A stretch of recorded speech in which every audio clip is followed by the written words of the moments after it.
Hello, everyone. Very good evening to all of you. Am I clearly visible, audible? Uh, can someone respond in the chat box? Those who are live, if I'm clearly visible, audible, everything is good to go. Let me confirm. I guess yes, it's working. So, yes, thank you. Thank you, Himaya, for responding. Thank you, everyone, for responding. Thank you. Thank you so much. So, I welcome you all for second Prof Buster 2.0 batch. Right. And today we are having a session on pharmacology. It's our demo session. It is our second demo session of pharmacology. Yesterday, we have already started pharmacology, and the session was on YouTube. We have started from the scratch from the very first chapter of pharmacology, that is general pharmacology. I have already started it. I assume that most of you have already attended my yesterday's session, right? And today I am going to continue general pharmacology. Okay, and we are going to take a very important portions in that. Yesterday we have seen absorption. First we will see a complete absorption, then we will come on distribution and metabolism today, right? So let me share my screen with you without wasting any further time and start the session. I guess you can see my screen. Can you see my screen? Can you see the annotations? So I welcome you all for second Prof Buster 2.0 batch, the groundbreaking course in which me, that is Dr. Priyanka Sachdev, I am going to teach you all three subjects of second Prof in a unique integrated manner for the university exam as well as for your competitive exam, right? So the batch orientation is already done yesterday, so I'm not going to do that. Just I want to do one announcement before I come on the topic, that is general pharmacology. I'm coming on the topic in next 1 minute. I would like to do the announcement. I would advise you that workbooks are already available on our app. You should take the printout of that at your own cost. What are workbooks? I'm having two type of material available. Okay, I'm having workbooks and textbook of both, I mean all three subjects. So all three subjects, workbook and textbook, both are available. Okay, workbooks are already available on the app. What's the difference between them? The workbooks are 50% filled, 50% fill in the blanks. The fill in the blanks are given intentional by me so that you take the printout before the class. Okay, you take the printout of particular topic, particular chapter before the class, what I am going to teach you in that class, and fill it during the class, the blanks, so that it's an active learning and it will get fit in your mind. It's the active learning. Okay. But if you have less time, if you want ready-made notes, these will be your own notes. If you say, ma'am, what if I take a blank notebook and start writing everything? So it will be my book now. You can do so, but you will not be able to cope up with my speed. You will not be able to write down 100% thing. And number two, images you can't draw. Okay. All the images. Here in the workbook, all 100% images are given, already given, images are given, only 50% text is given, 50% text is missing. So it's better idea if you want active learning to take the printout. But if you want passive learning, you want ready-made workbook, you don't want to do this work, or if you have less time, you can go for the textbook, which are available on our website or app for the purchase. It's 100% textbook and it's not included in this batch, the course. It for separate purchase. The combos are also available and individual books are also available. Okay, currently pathology is already available. Pharmacology and microbiology is under printing, may be available in the next 20 days. It will be available for the sale, but soon we are starting the pre-booking for that. So let's start. If you have any other query, please text. So from tomorrow onwards, it's a kind request from my side or advice from my side that you should take the printout of the workbook before you come in my class. Okay, chalo. So let's continue general pharmacology. Can I continue general pharmacology? We have already started it, but I cannot jump on the topic directly I teach. Most of you know my way of teaching. Okay, so first in the 5 minutes, we will revise what we have read yesterday in 2 hours. We will just revise in 5 minutes and then we will move further on episode 2 of general pharmacology. Yes. So in general pharmacology, I'm going to teach you 4 chapters. The biggest among them is pharmacokinetics. Yesterday we have started pharmacokinetics. Today we are going to continue that. After that, we should have session on pharmacodynamics, drug dosage and pharmacotherapeutics, and clinical pharmacology. General pharmacology is a big chunk, people. It will build your foundation in pharmacology. If you want to understand systemic pharmacology, you have to excel in general pharmacology. Without studying general pharmacology, students try to read systemic one like ANS, CVS, drugs for respi. It's a bouncer for them. You can't understand anything unless and until you understand general. So it's your foundation. So pay attention over here. So first 20 days of the batch are ultra important because in first 20 days, I am going to cover the general section of patho, pharma and micro. That will bring the foundation for the systemic portion.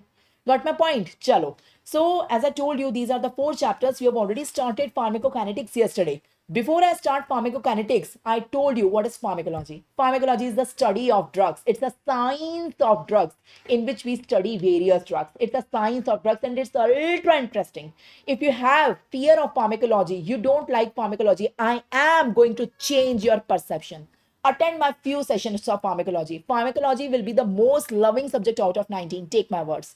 It's a ultra easy, ultra interesting subject. Okay, chalo. In pharmacology, it's the study of drugs. We are having 2 branches, pharmacokinetics, pharmacodynamics. I call them PK, PD, pharmacokinetics and pharmacodynamics. Yesterday, I taught you what is pharmacokinetics, what is pharmacodynamics. Okay. Pharmacokinetics, what's the body is doing to the drug, and pharmacodynamics, what's the drug is doing to the body. I asked you to learn D for D, dynamics for the drug. In pharmacokinetics, we are having 4 branches. Okay, yesterday one is done, second and third we will do it today. Okay, in pharmacodynamics, we have only one branch, that is mechanism of action. I have already given you the overview. Here we will revise this master diagram and move further. We have already done this diagram yesterday, I know, but we have to revise it so that we can have the continuity. So in this diagram, I have shown you pharmacokinetics as well as pharmacodynamics. I have shown you the 4 branches of pharmacokinetics and 1 branch of pharmacodynamics in this diagram. Yes or no? We will revise it. You can see here I have shown you various systems. I have shown you the digestive system, the circulatory system, and various organs, liver, kidney, and other organs. So suppose it is all of a healthy human. Suppose it's my diagram. Okay, my diagram. Now, suppose I'm having any disease. Suppose I'm having migraine headache. I'm not having, but suppose I'm having. Or suppose I'm having diarrhea, constipation, heart failure, any disease for which you are the doctor, you are the clinician, you have given me an oral drug. You can see oral drug. Madam, you take this drug, you will be all right. So this is the tablet you have given. I have keep in my mouth and with sips of water, I have taken it. So this drug is going in my mouth. This drug is going in my esophagus. This drug is going in my stomach. And the same drug is going in my intestine. So first thing happens is absorption. Absorption. The drug moves from the stomach to the intestine, from the stomach or intestine to the blood. Okay, this is known as absorption. The first step is absorption. What is absorption? Movement of drug. From where to where? Movement of drug from site of administration to circulation, we have already seen yesterday. Details we have already seen. This is absorption. Now, after coming in the blood, okay, blood, it will go everywhere. Blood go everywhere from head to toe. So all drugs have certain specific receptors on some organ. If the drug is for migraine, the receptors in the brain, cranial blood vessels. If the drug is for diarrhea, constipation, the receptors are in intestine. So drug will go and bind with its receptor and show its mechanism of action or the site of action. It can be intestine, it can be heart, it can be brain, it can be blood vessels, it can be anything. So it will show its mechanism of action. Okay, so this is known as distribution. What is distribution? Again, movement of drug. But from where to where? Movement of drug from circulation to site of action. People, movement of drug from site of administration to circulation is absorption. Movement of drug from circulation to site of action is distribution. That is the second thing in pharmacokinetics that we will study today. Okay, now what? Drug has shown its mechanism of action. I cannot keep the drug forever in the body, na? Its job is done, its work is done. Eliminate it, excrete it. So drug is going to the kidney and asking kidney, will you please excrete me? I have already done my job. I was supposed to treat the migraine, diarrhea, I have already done. Now I want to go out of the body. But kidney is saying, yes, I can excrete if you are polar. If you are polar, come, dissolve in my urine, you get excreted. Kidney have urine. Urine is water and polar drugs get dissolved in the water. So polar drugs get excreted out of the kidney directly. And this step is known as excretion. The last step is excretion. Bird. If the drug is non-polar, kidney says no. If a non-polar drug asks kidney, will you excrete me? Kidney says, no, I cannot excrete you, dear. I'm sorry. Because you are a non-polar drug, I cannot dissolve you in urine. How can I excrete you if you can't dissolve in the urine? I cannot make the crystals and make it out. So you have to dissolve. So if you want to get excrete out of me, first go. Get convert from non-polar to polar and then come to me. So this drug is going to the liver first, which is non-polar, and asking the liver, will you convert me from non-polar to polar? I want to get excreted. Liver is saying, yes, dear, yes, definitely I will get you converted. Come inside my cell, inside my hepatocyte. I'm having enzymes to convert you. And today I'm going to teach you this. This is known as metabolism or biotransformation, the third step. So third step is required only for non-polar drugs. So total there are 4 steps. Body is doing 4 things to the drug. The 4 areas of pharmacokinetics. Pharmacokinetics have 4 things. What the body is doing to the drug. Body is doing 4 things to the drug. Body is absorbing the drug. Body is distributing the drug. Body is metabolizing the drug, and body is excreting the drug. So these are the 4 branches of pharmacokinetics. How many of you got it? How many of you got it? That was a revision, pure revision, people. You will say, ma'am, where is pharmacodynamics? What the drug is doing? This is all body is doing to the drug.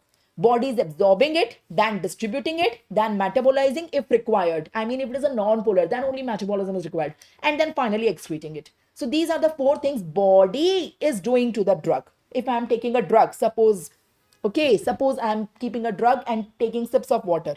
So what my body is doing to the drug is these 4 things. What drug will do to my body? Say, ma'am, drug will show its mechanism of action on the site of action. So mechanism of action on the site of action is known as pharmacodynamics.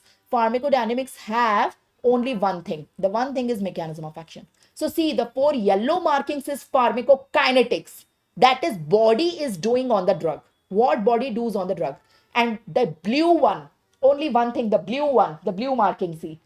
It is mechanism of action of the drug. That's pharmacodynamics. What the drug is doing on the body. People respond now. Got it? So same thing is written in front of you. What we have learned, can we revise it and move directly? Pharmacokinetics, pharmacodynamics. Pharmacokinetics is what body is doing on drug. Pharmacodynamics is what drug is doing on the body. Here we have 4 branches. 1, 2, 3, 4. Here we have 1 branch. Here the 4 branches is absorption, distribution, metabolism, also known as biotransformation, and excretion. You can learn a mnemonic ADME. And here we have only one thing, mechanism of action. That's it. So yesterday I started absorption with this introduction, but I couldn't complete it. First we will complete absorption. Then today's plan, distribution and metabolism. Excretion along with pharmacodynamics I will take tomorrow in episode number 3. So today's session is one of the most, on the topics which are very important. Distribution and metabolism are ultra important, people, and pure concepts.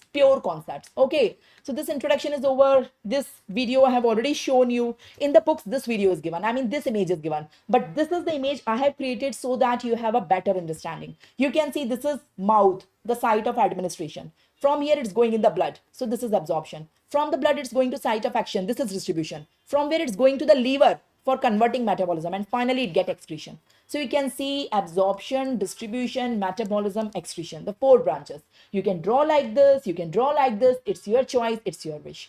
We have already started pharmacokinetics. The 4 branches you already know. We already started absorption yesterday. What is the definition of absorption? I already taught you. What's the definition of absorption? It's the movement of drug from the site of administration to circulation. It is not necessary drug is always taken orally. It's not necessary. It can be intramuscular, intradermal, it can be transdermal patch, it can be any route. Whatever is the route, ultimately drug reaches in circulation. So movement of drug from site of administration to circulation is known as absorption. This definition. After definition, yesterday I taught you the factors which affect absorption. I taught you 8 factors. Oh, sorry, 9 factors, out of which the first 8 were very easy. I'm not reading them. I've already shown you these 8 factors. Which of them are directly proportional to rate of absorption? Which of them are inversely proportional to rate of absorption? I have given you a crystal clear idea. The 9th one was trickiest one. The 9th one, that is pH. What is the effect of pH on absorption? I told you the effect of pH on absorption, the golden rule. My last slide. After that, I will come on the new. This was a revision. Okay. So I told you the golden rule. For absorption, same pH is required. For excretion, opposite pH is required. Learn this golden rule. You can't afford missing it. This is golden rule. Please learn it. Please learn it. Okay. So what do you mean by that? Okay. What do you mean by that? If the drug is acidic, it will absorb from the acidic medium, that is stomach. If the drug is basic, it will absorb from the basic medium, that is intestine. Acidic drug absorb from acidic medium, basic drug absorb from basic medium. For absorption, same medium is required. Acidic absorb from acidic, basic absorb from basic. So whatever is the drug, if it is acidic, it will absorb from the stomach. If it is basic, it will absorb from the intestine. So God, the great God, the Almighty have given us 2 organs for absorption. Stomach and intestine. Both are organs of absorption. Acidic drugs absorb from stomach and basic drugs absorb from intestine. You know the reason. Same pH is required. Okay. Now, once the drug reach in the circulation, it will show its mechanism of action. It will get metabolized non-polar to polar. Now it's time for excretion. But the point is that the Almighty God has given only one organ of excretion. That's kidney. Whether it's acidic drug or basic drug, it has to excrete it from kidney. We don't have 2 separate organs for excretion. For absorption, we have 2 separate organs, that is stomach and intestine. But for excretion, we have only one organ, that's kidney. But it's okay, kidney have urine, we can change the pH of the urine. Okay, but for excretion, opposite pH is required. If you want to excrete an acidic drug, make the urine basic. If you want to excrete a basic drug, make the urine acidic. So even with one organ, we can alter the pH of the urine. How we can alter? I told you yesterday. Okay, how we alter. I'm not going in the detail. So for excreting acidic drug, make the urine basic. For excreting basic drug, make the urine acidic. So this was the golden rule, and the same thing is written in front of you. The last thing I told you, one more golden rule. One more golden rule. Human body absorb unionized form. Body likes unionized form, the complete form. Body don't like ions, so body excrete ions. The ionized forms is excreted. So this was the second golden rule I asked you. So please learn these 2 golden rules which you can't afford in your medical career to miss. Okay, these will be useful for you in medicine also.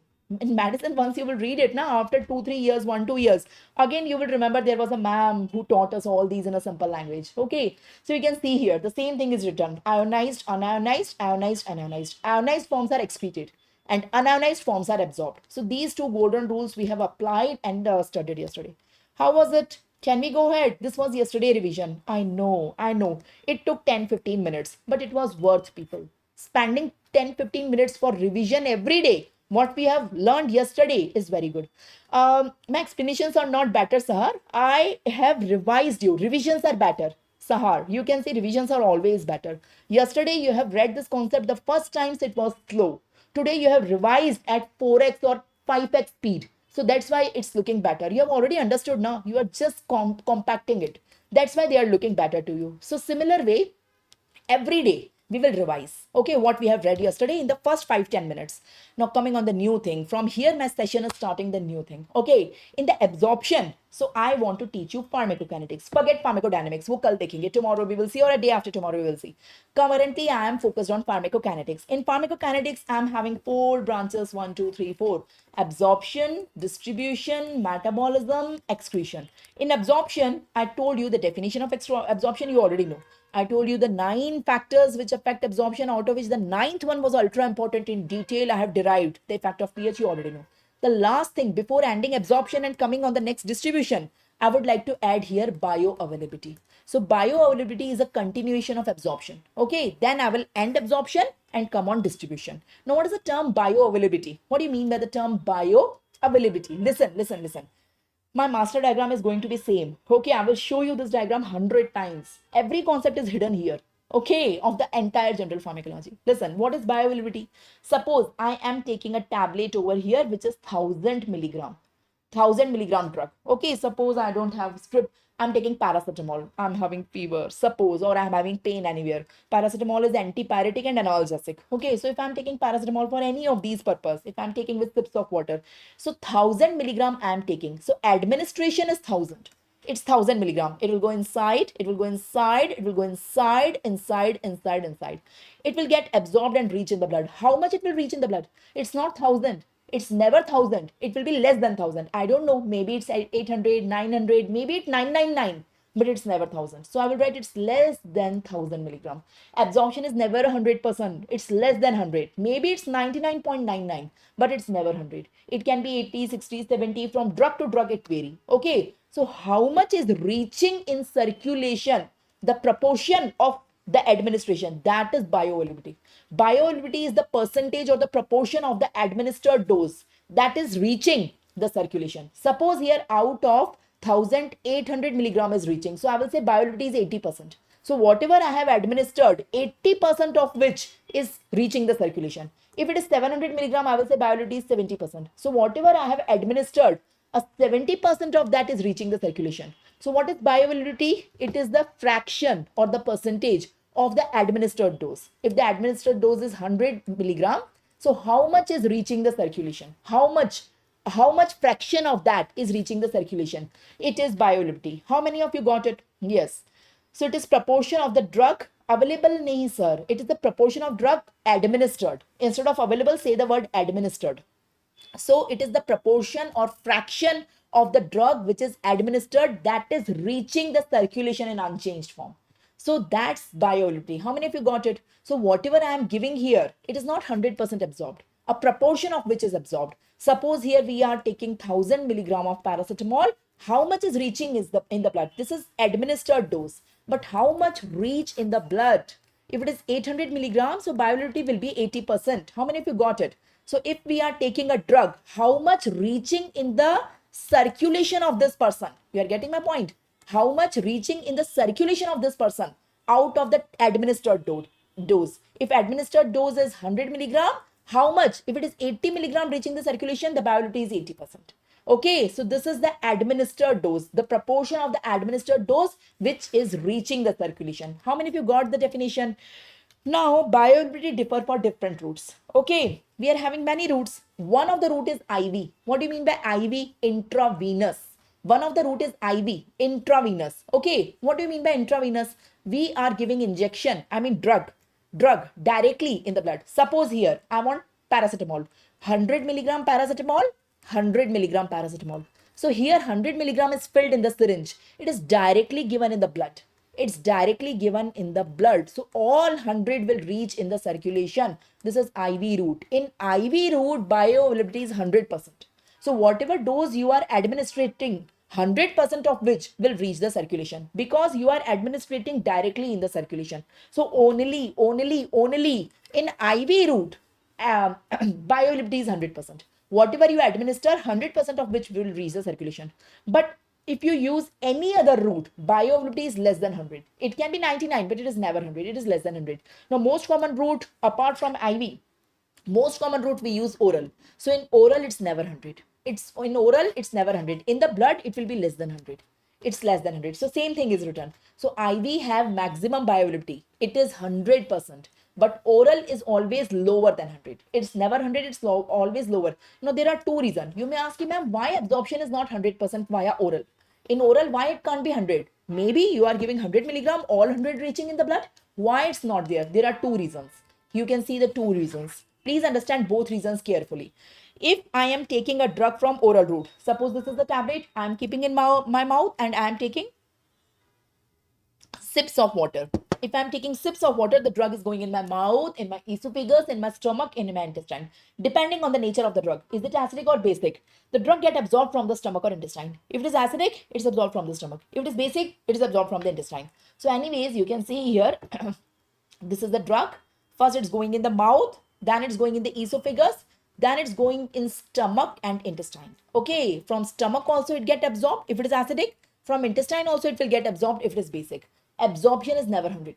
Okay, whatever you are giving, the cells will not transmit it to 100%. Cells will transmit a proportion. So number one, absorption. Absorption is never 100. The first reason.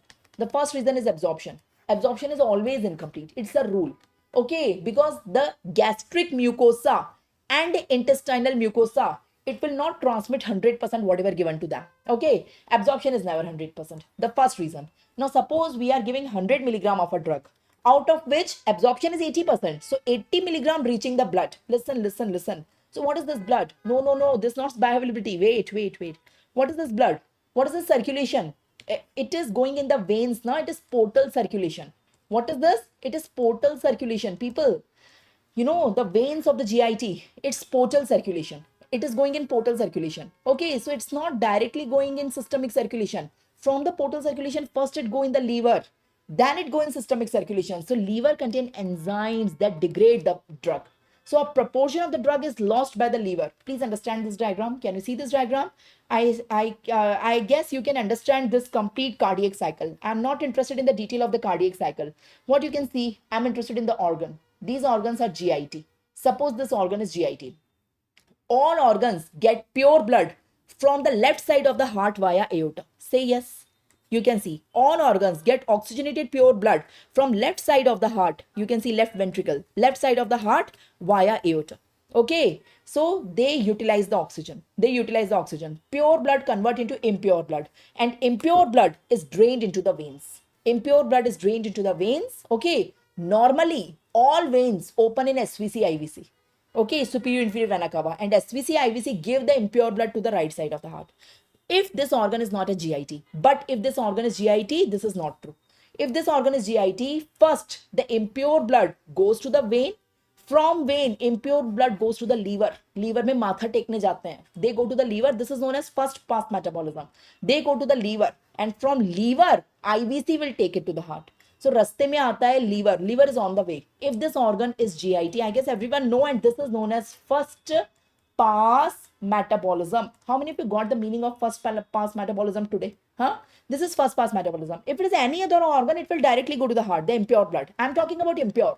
Pure blood means there is no change. All organs, including GIT, get pure oxygenated blood from left side of the heart via aorta. But what about the impure blood? All organs drain impure blood into SVC, IVC and to the right side of the heart. But GIT drain it first to the liver and then it goes to the heart. Okay. Now suppose here from the GIT, out of the 100% drug, out of the 100% drug, only 80% is absorbed. Okay, now this 80% is going to the liver. Liver is further degrading 10%. It is having the enzyme, it is further. So in systemic circulation, only 70% is going. In systemic circulation means left side of the heart. In the left side of the heart, only 70% is reaching.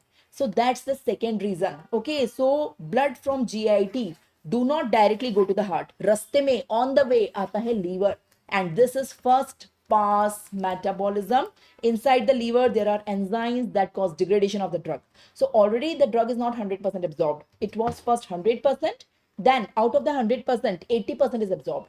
Out of the 80%, further it's going to the liver, and liver is further degrading 10-20%.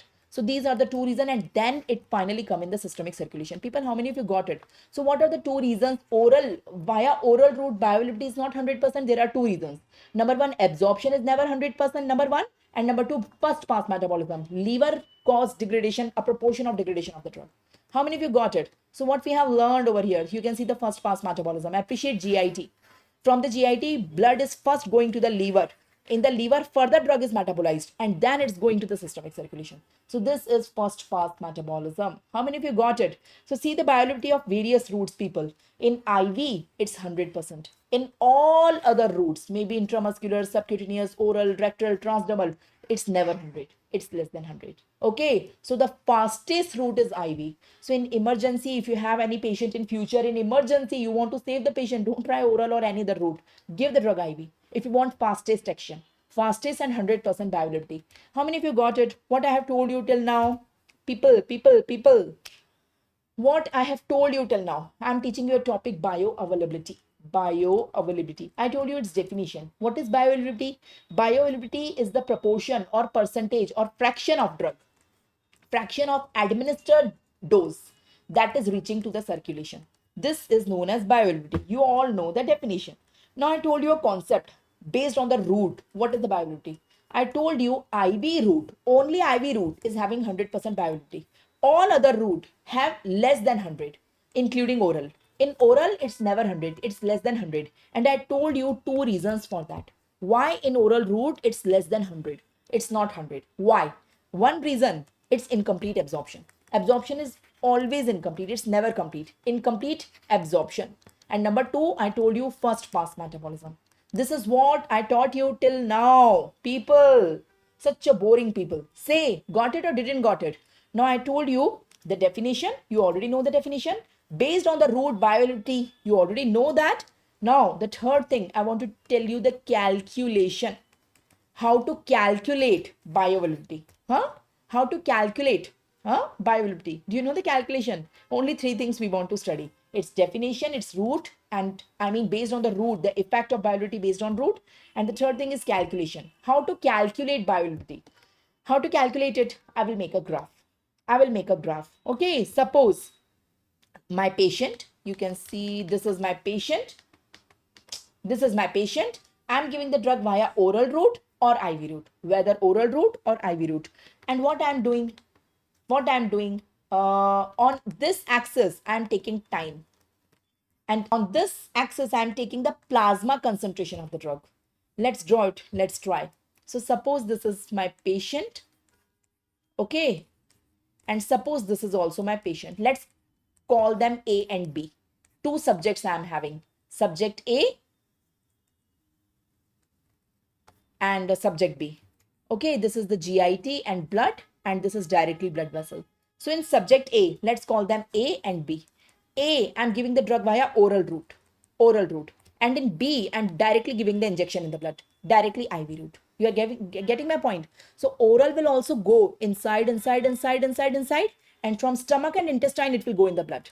And IV is directly going in the blood. IV directly going in the blood. You got the two diagrams.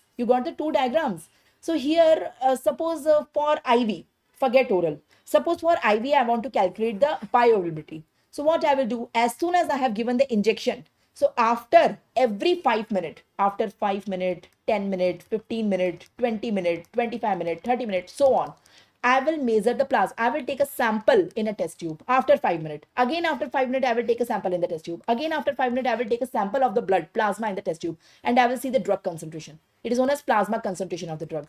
So at 5 minutes, what is the concentration? What is the concentration? I will draw it here. At 10 minutes, what is the concentration? I will draw it here. At 15 minutes, what is the concentration? I will draw it here. So usually if you use the common sense, first the concentration keep on increasing, then it will reach a peak. Because you have given IV now, first its concentration increase, then it will be peak. And after that, it will go to the kidney and get excreted in the urine. Then concentration falls and reach. So graph is always a triangular shape. I hope you got it why the graph is always triangular shape. So what we are doing, we are making a graph.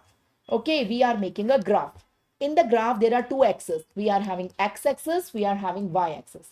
On x-axis, we are taking time. maybe every 5 minutes, every 10 minutes, every 20 minutes, whatever. And on Y concentration, we are taking the plasma concentration. Okay, so every 5 minutes, we will take the plasma concentration of the drug after giving the drug via any route, maybe oral route, IV route.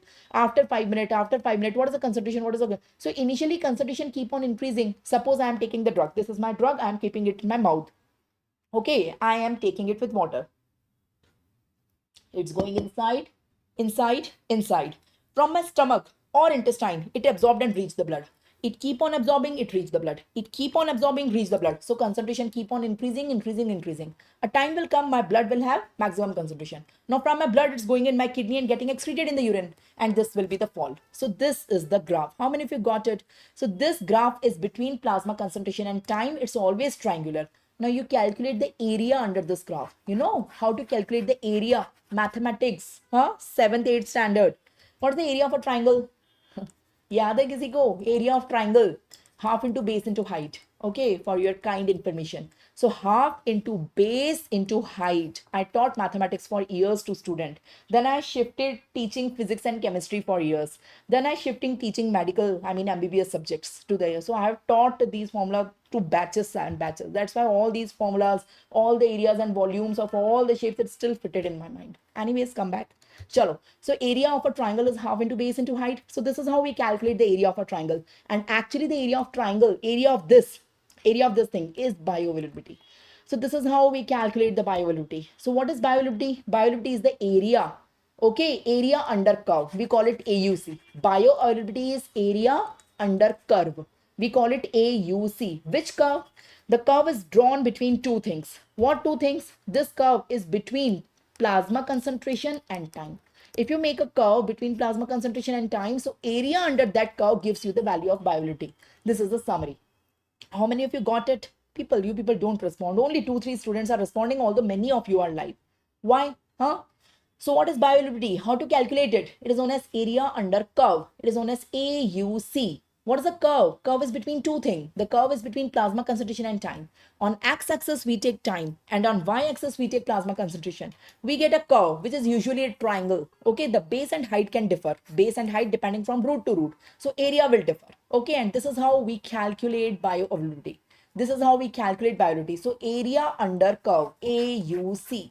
You can see AUC. Area under this curve is bioavailability. Now, can you see two curves are there? Okay, x-axis is having time, appreciate it. Y-axis is having plasma concentration, appreciate it. And I can see two curves. I can see two curves. Can you see two curves? Let me highlight the two curves for you. So I can see the first curve like this. This, appreciate the area under this. This is the area under this curve. And appreciate the second curve. Let me show you the second curve. This one. Okay, and area under this curve is including already the red one. The blue one already include the red one. I guess you can see the red one is a part of blue one. Okay, now the same drug, two different subject. The same drug is given via oral route and same drug is given via IV route. The same drug is given via oral route and we have done this process, and same drug is given via IV route. Okay, so this drug is given via oral route and every 5 minutes we check the plasma concentration. Here also the drug is given via IV route and every 5 minutes we check the concentration, and we got these two curves. Okay, now you use your common sense. You tell me area of blue one is bigger or red one. Even a blind can tell the area of blue one is bigger because it includes the red one. So we can see the answer of IV is greater than oral for the same drug. Drug is same. Here also I have given 100 gram PCM. Here also I have given 100 gram PCM. So same drug, same concentration. This is the bioavailability we do. So this is how we calculate the bioavailability. You got my point? Now, the last thing here. Last thing, you understand two terms. What two terms I want to explain you? Bioequivalent and biologically inequivalent. Biologically equivalent and biologically inequivalent. If two drugs have different bioavailability, but the difference between their bioavailability is less than 20%. So I don't mind. Less than 20, theek hai, chalta hai. Theek hai, it's not a major difference. So I will consider them more or less they are bioequivalent. But if two drugs have their difference in bioavailability more than 20%, I will consider them no, they are not biologically equivalent. Now, you all are going to be practicing doctors. Currently, you are pursuing your degree. Once you will get your degree certificates, you will start practicing doctors. So definitely patients will come to you with some diseases, depending on what specialty doctor you become. Yes or no? Patients will definitely come to you. You will prescribe drugs to treat your patient. You will see your patient, you will see the symptoms, you will examine the signs, you will do the investigation, you will come on a conclusion that my patient is having blah blah blah disease, based on which the drug of choice of this disease is this. If that disease is medically treated, okay, you will give drugs, okay. Now the same drugs is available with different brands. Different brands are available, okay. Different companies have different brand. Different companies, different brands are available. You are getting my point? Now every brand medical representative, MR, will come to your office and give you commission, okay, in the form of gifts, okay. That is a common practice, everyone goes in the form of the gifts and commission that you promote our brand, okay. Suppose you want to write paracetamol for your patient. Your patient is having fever, and you want to give paracetamol to your patient. So paracetamol is available as Crocin. It is one of the brand. Paracetamol is available as Dolo. It is one of the brand, and various other names are also available. So which one you are going to write? You are going to write PCM. Nowadays government have rule you have to write only the composition of the drug. You don't have to write the brand. Brand patient will choose by himself or herself, okay. Now different brands have different costing, okay. Now you, what should be your criteria? The criteria should be your gift. Which brand is giving you more gift? No, definitely not. Definitely not. It's not a good practice. It's not ethical practice. So you should not accept all these, okay. Now which brand you should prefer for your patient? So you should see the bioavailability. Different brands can have same paracetamol. I mean, everyone is having 500 milligram of paracetamol composition wise.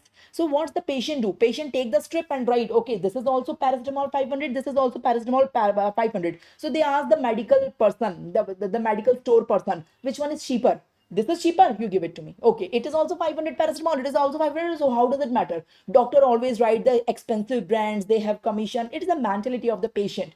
So whatever brand you are writing, it should not based on the costing, commission or gifts, obviously for ethical practice. And from patient from point of view, if different brands are available, they have different bioavailability. Although composition is same, they all have 500 gram of paracetamol, but maybe its bioavailability is 90%, this bioavailability is 80%, this bioavailability is 60%.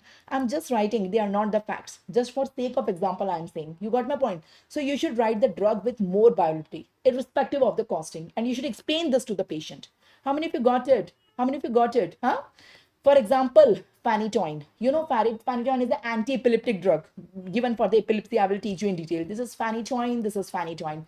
Different brands are available. So you can see Dalantin is a brand and Iptoin is also a brand. So two different brands are there, but maybe the composition is same. This is also phenytoin 100. This is also phenytoin 100 milligram. But what is their bioavailability? You should work for their bioavailability. If an MR is coming to you, ask the MR, tell me the bioavailability of your product, based on which I will decide whether it's good for my patient or not. Okay. So this should be the practice. Being a good practitioner, being an ethical practitioner, whatever branch you practice. You got my point? You should see bioavailability of the brand, okay. And you should explain if the bioavailability difference here it's 70%, here it's 80%. I mean the difference is less than 20%, they are biologically equivalent. You ask the patient whatever brand is available to you easily and whatever cheaper to you, you go with that brand, because bioavailability is same. But suppose one of them is 70% and one of them is 50%. I mean the difference is more than 30%. I'm sorry, make it 40. If the difference is more than 30%, ask the patient to go for this brand. I don't know the price. I mean, maybe it is cheaper or expensive from the other one, but its bioavailability is good. You have to explain this to your patient. I hope you got it. Huh? So with this, I complete the topic bioavailability. I taught you three things in bioavailability. I taught you its definition. I taught you its calculation. Calculation to later. Four things in bioavailability. I taught you its definition. I taught you the effects of root on bioavailability, then its calculation, and finally bioequivalent and bio non-equivalent. I told you the difference. Everyone got it? Anyone have any confusion? Please do ask. You are free to ask. Huh? Ma'am, when maximum drugs are go to systemic circulation, then the drugs concentration are zero at GIT. I didn't got your question, Himayatullah. Uh, I didn't got your question. Please, can you elaborate your question? It looks some genuine question, but I'm not getting what exactly you want to ask. Can you elaborate it a little bit? Meanwhile, we will do the questions. Come on, read the question. What does the plasma concentration versus time graph indicate? The area under this graph. So take two axes. On one axis, take plasma concentration. On one axis, take the time. So what does the area under this graph indicate? I guess everyone knows biology. Currently, the question is looking so easy now because just now I taught you and taught you very well. So two reasons why the question is looking easy to you. Actually, it's not an easy question. So the answer is biology. Okay. Now I would like to start the next topic, distribution. Can I start it? We are done with absorption. In absorption, I taught you its definition. I taught you 9 factors, including effect of pH, and I taught you bioavailability.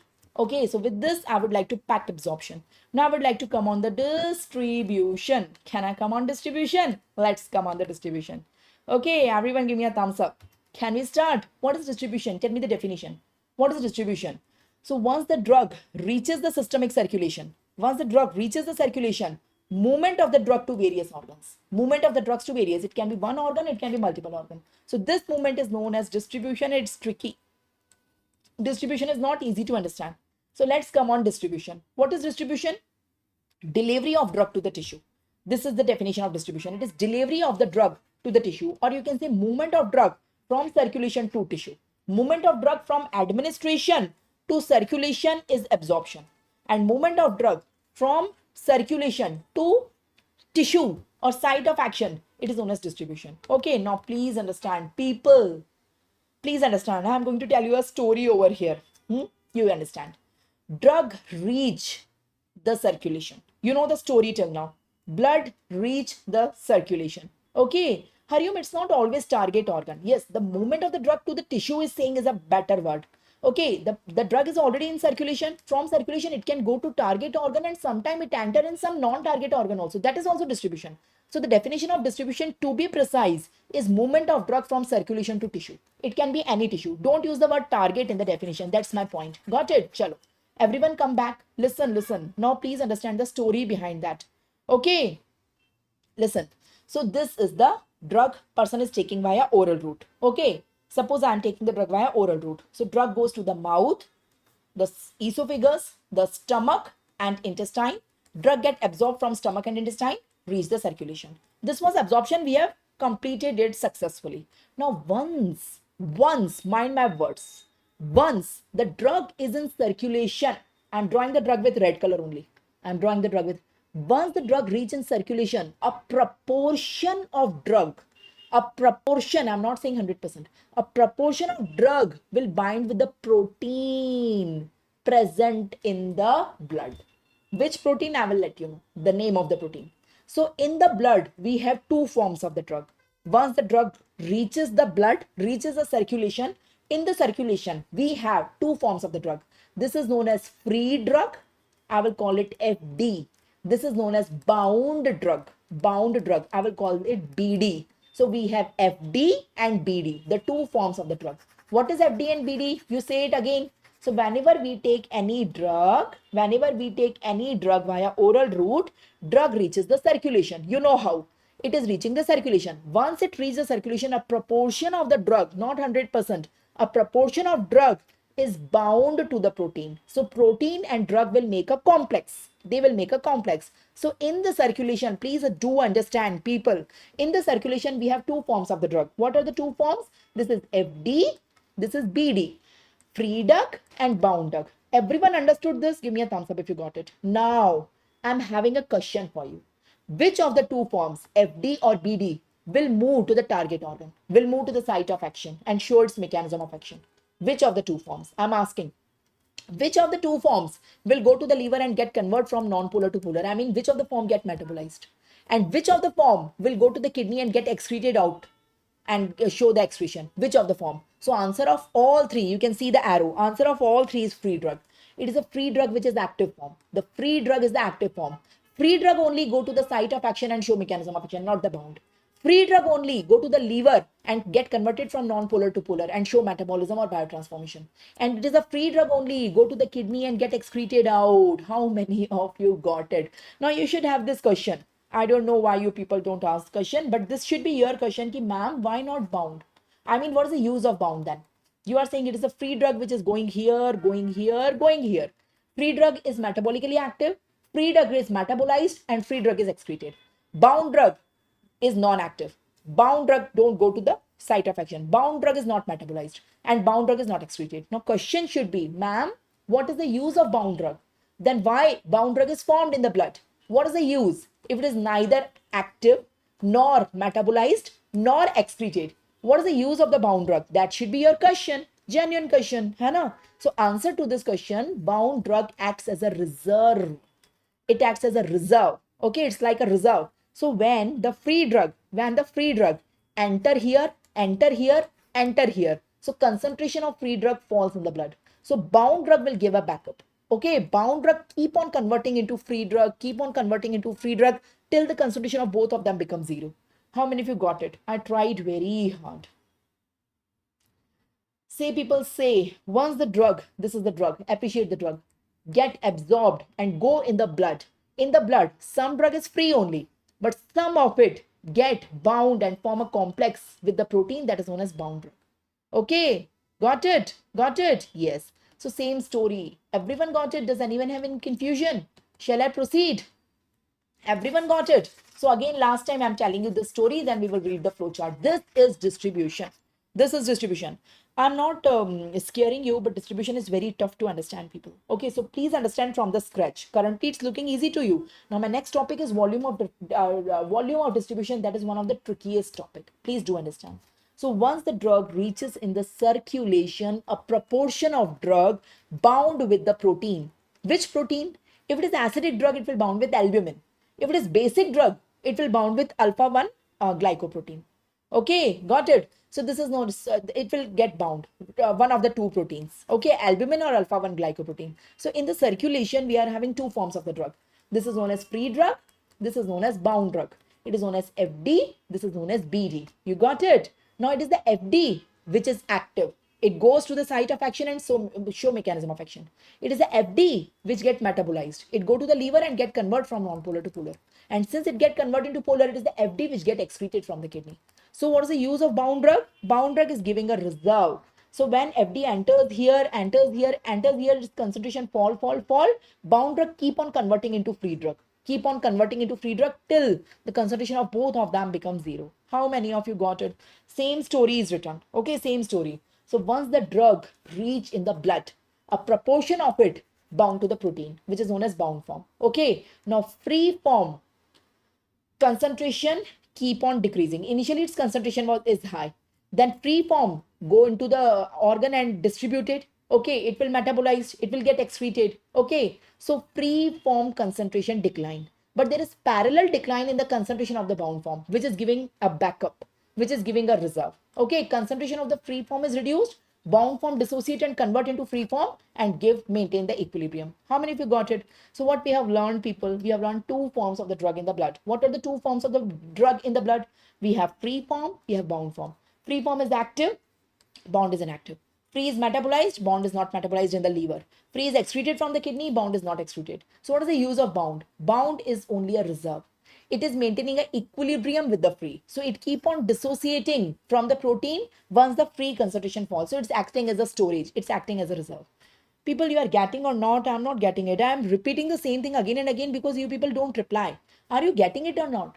So it is the free form which is active, not bound. It is a free form which is metabolized, not bound. And it is a free form which get excreted, not bound. Okay, so this is what I told you now, till now. Now you must ask me, ma'am, what is this protein? Name this protein. Can you name this protein? The name of this protein with which the drug is binding. So if it is acidic drug, it bind with albumin. And if it is basic drug, it will bind with alpha-2 glycoprotein. Got it? So what is the protein, the blue color protein? It can be albumin if it is acidic drug. And it can be alpha-1 glycoprotein if it is a basic drug. So which drugs are acidic and which are basic? You may be knowing that. So this is the common drugs which you should know which is acidic and basic. All these drugs are acidic. All these drugs are acidic. That's why they bind to albumin. And all these drugs are basic in nature. And that's why they bind to alpha-1 glycoprotein. Got it? Got it. Now I'm having some questions for you. Yes, I'm coming on PPB. Wait, Surya, wait. I'm coming on that. Step by step, I will come. Now, please see. Read this question and tell me the answer. Quickly. Who will tell me the answer? Quick, fast. Acidic drug bind to. Acidic drug bind to globulin, alpha 1 glycoprotein, albumin, or none? I guess everyone is right. Absolutely right. The correct answer is albumin. So acidic drugs bind to albumin. If I change the question, instead of acidic, I will change one word in the question. Basic drug. What's your answer? Would you like to change your answer? You should change your answer. Yes. Basic drug bind to alpha 1 glycoprotein. So you get simple question on that. Now, one of the most trickiest topic of the pharmacology, I must say. When I was in second prof, I never understand what is apparent volume of distribution. We call it apparent volume of distribution V. This is the formula. Okay, but I don't understand it. We can learn the formula. If I wish I show you the formula, bhaiya learn the formula. You just mug it up. But no, we will understand it. Okay, we will understand it. I will try that you understand, but I'm not sure because out of all the student, only 10-20% get it. The remaining 80-90% don't able to understand what is actually apparent volume of distribution. Learning is one thing, people, but understanding is different. So I will try that you can understand what is apparent volume of distribution. First thing is that should come in your mind, why it is known as apparent. You should ask him, madam, why it is apparent? Why it is not real? Apparent man is pseudo. It's not real, it's pseudo. Why you are calling pseudo volume of distribution? Why not real? Why not real? Okay, let me explain. Let me explain. See the same diagram, the master diagram. Master diagram. What I'm teaching you, what is my topic right now? I already taught you absorption. Currently, I'm teaching you distribution. I want to ask you, is there is a proof? You know, I'm teaching you evidence-based medicine. Is there is any proof that distribution happens? Distribution of drug happen. Okay, do you have any proof? Or verbally I said you believe, you say, no ma'am, give me a proof that actually distribution happens in the body. What is distribution? What is distribution? In distribution, we have drug that is moving to site of action, to its site of action or various organs. It is moving. So its concentration is falling here. Its concentration is falling. A proportion of drug is bound to the protein. So we have FD and we have BD. We have BD. You are getting my point? Yes. One more thing before I proceed, before I give you this proof. This BD form is known as plasma protein binding, PPB. Plasma protein binding. Okay, plasma protein. So if BD is more, I mean, it is plasma protein binding is more. Okay, and one more thing, BD and FD are exclusive. I mean, if BD is more, obviously FD is less. And if BD is less, obviously FD is more. So total drug is constant now. Suppose I am having 100 milligram of paracetamol. So out of 100 milligram, maybe 10 is free and 90 is bound. Or maybe 90 is free, 10 is bound. Anything can happen depending on drug to drug. So FD and BD, total is always 100. You are getting my point. Total is always 100%. So out of 100, how much is free, how much is bound? So if free is less, bound is more. If free is more, bound is less. These are the common sense thing. I mean, everyone can understand. Okay. So free and bound are mutually exclusive. I mean, they are inversely proportional. If free is more, bound is less. If free is less, bound is more. I hope you got it. It can be 90-10. It can be 10-90. So that I told you. Okay. One thing. And second thing, the bound form, the other name of the bound form. Okay, FD is known as FD. But BD, the bound form, bound drug, is also known as plasma protein binding. Okay, this is what I told you. And the third thing I told you, it is the FD which keep on entering everywhere. It is the FD which is entering in organs in the liver and in the kidney. It is the FD. You are getting my point. Now I'm asking you a proof for this. Do you have any proof that FD enter here, and enter here? For giving you this proof, let me do an experiment for you. And that will be my apparent volume of distribution. Suppose I disagree. I say ki no, this all is rubbish. It don't happen. Suppose I don't agree with this. I don't agree there are two forms. I don't agree. I say whatever drug I am giving, it remains only in blood. It don't go anywhere. If I am saying distribution don't happen, distribution don't happen. Let's assume it's a hypothesis. It can be true, it can be false. Let's take a hypothesis. I teach you hypothesis in PSM, no? So it's like suppose a hypothesis. Okay. So suppose I am taking a hypothesis, distribution don't happen. Drugs which remain in blood, it remain in blood only. And it don't go anywhere. Suppose let's take this hypothesis and let's do an experiment. In this experiment, what I am doing, I am giving IV, not oral, mind my words, IV, 1000 milligram of a drug. Let's take any drug and inject IV. So all 1000 will reach the blood. Common sense, all 1000 will reach because it's 100% bioavailability. So all 1000 is reaching the blood. Okay. After it reaches the blood, I am taking a test tube and collecting this blood. I am taking a test tube and collecting this drug and looking for the plasma concentration. How much drug is present in the blood? I have injected 1000. How much is present in the blood? I am taking the plasma concentration. I am taking the blood sample, plasma sample in a test tube and checking for the plasma concentration of the drug. And what I found, it's 50 milligram per liter.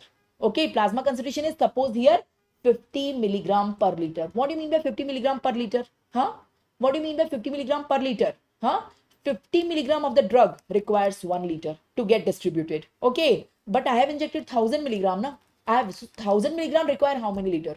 Use your common sense, use your mathematics. Huh? 50 milligram require 1 liter. So, but I have injected 1000, bhai. So 1000 require how much? So it's 1000 upon 50. 1000 upon 50 and that will be 20 liter. But can humans have 20 liter of blood? Can humans have 20 liter of blood? No, humans have only 5 liter of blood. And that's why I call it apparent volume of distribution. It's not real. It can't be real. It's apparent. Because I'm considering distribution is not happening. I'm considering distribution is not happening. Listen, listen, listen. What's the actual story? What's the actual? Consider the two scenarios if you want to understand VOD. Okay, please consider two scenarios. So what actually I am doing, I am injecting 1000 milligram here and I am injecting 1000 milligram here. I will consider two hypotheses. Here, I am considering distribution don't happen. And here I will consider distribution happen. Let's see which one is correct. Okay, let's do an experiment. I am injecting 1000 milligram of drug IV here. I am injecting 1000 milligram of drug IV here. Both the side I have injected 1000. So the complete 1000 reach the blood. The complete 1000 reach the blood. Obviously, it is IV, so it is directly in blood. It's directly in blood. Now, after some time, after injecting, I am taking a test tube and measuring the plasma concentration. I am taking the test tube and measuring the plasma concentration. So actually, I got the plasma concentration of 50 milligram per liter. Actually, it happens. It is 50 milligram per liter. So I used my common sense. I mean, 50 milligram of drug requires 1 liter of plasma. So 1000 milligram of drug, I have injected 1000, not 50, requires how much? So it's 1000 by 50. 1000 by 50 means what is 1000? 1000 is the drug injected IV. And what is 50? It's plasma concentration. So answer is 20. So it needs 20 liter of plasma. But humans can't have 20 liters of plasma. Humans have only 5. See, ma'am, then why this answer is coming if humans can't have? It's apparent volume of distribution, not real. In reality, this don't happen now. Here you are assuming कि भाई सबका सब is in the blood only, but actually it's not there. Actually, you are injecting 1000 out of 1000, 800 enter here. 800 enter here. You are getting my point. 800 enter here in the site of distribution, which you are not considering here, and only 200 is remaining here. Only 200 is remaining here. So if you take the plasma concentration now, it will be 200 milligram per liter. So if 200 milligram is in 1 liter, so 1000 milligram requires how many liter? 1000 milligram requires 1000 upon 200, it's 5 liter, which is reality, So in reality, distribution happen, which we are not considering here. So actually, for calculating volume of distribution, we consider body as the monotonous compartment of blood. We consider human body don't have any organ. Human body contain only blood. We are considering that. That's why it's apparent volume of distribution. Now read the definition. It was one of the difficult portion. People, when I was on second prof, let me confess, I don't understand it. My friends or my teachers try to explain me this, but I don't. But now I can understand. We are taking this hypothesis that human body is the monotonous compartment. You can see we are considering the human body is the homogeneous compartment containing only blood and no organ. Okay, so in that scenario, if we don't consider human body have any other organ, in that scenario, if we inject the drug, how much plasma it require? That's not reality. It may require 20 liter of plasma, but human don't have. That's why we call it apparent, not reality. I tried. I tried. Okay. Say people say. So what is volume of distribution? It is the volume of plasma that is required to accommodate all the drug which is injected IV. We have injected 1000 milligram of drug. So 1000 milligram of drug require how much plasma to get accommodate? If we consider the body as a homogeneous compartment, if we consider body don't have any other organs, this is apparent volume of distribution. And how we calculate it here? In calculation, we calculate 1000 upon 50. Now, so what is 1000? 1000 drug given IV and 50 is plasma concentration. So it's formula, the drug given IV upon plasma concentration. This is the formula of volume of distribution. People, you are not responding. The worst audience I have. My last batch was super cool. It is 2.0 now. I must say, I'm not comparing. But the 1.0 people keep on responding every time. They keep on asking the doubt. They keep on responding. They keep on giving the emojis that you are getting it. So what is the use of attending live, people? You can watch the recording later on. It will be available for 1 year. You have sufficient time to watch it. Huh? Got it? Huh? I will come on the use, na? MK, I will come. It's a good thing you asked that what is the use of calculating it. I will come on that point. But first you tell me you understood what we are doing. What is the utility? I will come on the implication. My next slide is implication only. Okay, got it. MK. Apart from that, any other doubt? So this is volume of distribution. So what is the formula of volume of distribution? Please everyone learn. So what is the definition in volume of distribution? What is apparent? Why it is known as apparent? Because it is not real. Because here we are considering the body is a homogeneous compartment. Actually, human body is not a homogeneous compartment. That's why it's apparent. We consider human body have no other organ and distribution don't happen. Whatever drug we inject, it goes in blood and remain in blood. Because human body don't have any other compartment, it have only blood compartment. We are considering that. It's a hypothesis. It's not reality. That's why we call it apparent. Okay, apparent. And what is volume? Volume of distribution. Apparent का मतलब समझा? Apparent माने we are considering a hypothesis that body is homogeneous compartment. Volume of distribution, it is the volume of the plasma that is required to accommodate all the drug we are injecting IV. In our example, it's 1000. It's 1000 milligram. Got it? So this is apparent volume of distribution. So the formula you have to learn. The formula of VOD, volume of distribution. The formula of VOD. The numerator have how much milligram of the drug, the dose which is injected IV. IV dose, not oral. And the denominator is the plasma concentration. This is how we calculate it. For example, in our example, the volume of distribution is equal to dose injected IV upon plasma concentration. First, you learn this formula. In our example, we have injected 1000 milligram and the plasma concentration is 50 milligram per deciliter. So answer came to be 20. Okay, that was apparent. That's not reality. So this is the formula. I told you the derivation also. What else from you want from my side? What else? I have taken the two hypotheses. I have explained you everything. Okay, so this is the formula. Now implication. Who was asking MK? This is the implication, the use. You were asking now what is the use? So here, this is the formula. First you see the formula. Based on the formula, I will tell you two uses. I will tell you two uses. There are two type of drugs. There are two type of drugs. Drugs which are extensively bound to the plasma protein and drugs which are sequestered in the tissue, which are less bound to the plasma protein. Listen to what you will call the plasma concentration. ये जो denominator में plasma concentration है, the plasma concentration in the denominator, it is free drug or bound drug? It is free drug or bound drug? I'm asking you. Who will tell me? It is bound drug because bound drug remain in the plasma. Free drug don't remain in the plasma. It run in the organs. It runs in the tissue, liver, and kidney. So free drug don't remain in the plasma. By plasma concentration, I mean the bound. So instead of plasma concentration, you can write down bound form. Now there are two type of drug. Who was asking? MK. There are two type of drugs. Okay. Listen. What is two type of drug? Listen. There are type of drug in which free form is more and bound is less. So free drug is more than bound. For example, free is 90% and bound is only 10%.